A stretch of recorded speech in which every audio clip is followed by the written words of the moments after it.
A federal judge blocked a Biden administration program providing legal status to the spouses of U.S. citizens, and Democrats are challenging new rules for certifying elections in Georgia. Good morning, I'm Janine Herbst from NPR News, and here are today's top stories. President Biden's national security advisor is in Beijing today for talks on a number of issues involving the U.S. and China. As NPR's John Ruwitch reports, Jake Sullivan's visit is the first to China by a national security advisor in 8 years. Sullivan will primarily be meeting Wang Yi, China's top foreign policy official.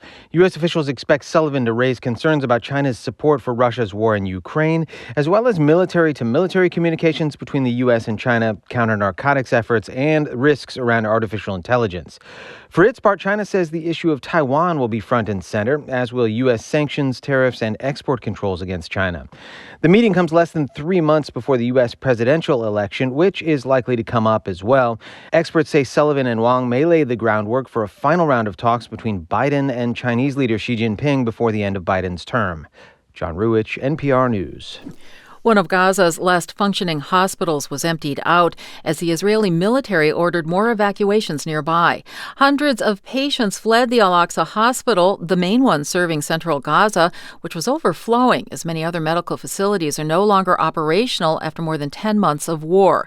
The Israeli military stressed it wasn't part of recent evacuation orders, but heavy fighting is getting closer. A federal judge in Texas has temporarily blocked the Biden administration from providing legal status to unauthorized migrants married to U.S. citizens. NPR's Sergio Martinez Beltran has more. About 500,000 unauthorized migrants in the U.S. could be affected by this ruling. The Keeping Families Together program gives undocumented people who have been in the country for at least 10 years and are married to U.S. citizens the chance to fix their legal status. This means the ability to get a work permit and be shielded from deportation. But 16 GOP-controlled states, led by Texas, challenged the Biden administration's initiative last week. Now, a federal judge in Texas ruled that the administration can continue accepting applications, but for the next 14 days cannot grant any relief to applicants. Since the program opened its application on August 19th, several people have been approved to start their process of getting legal status. Sergio Martinez Beltran, NPR News, Austin. Democrats are challenging Georgia's new rules for certifying elections. Sam Greenglass from member station WABE reports. This month, the 3 Republicans on the Georgia State Election Board approved rules that could lead to delays, disruptions, or at least confusion if local board members decline to certify results. Most legal experts agree they do not have this discretion under Georgia law.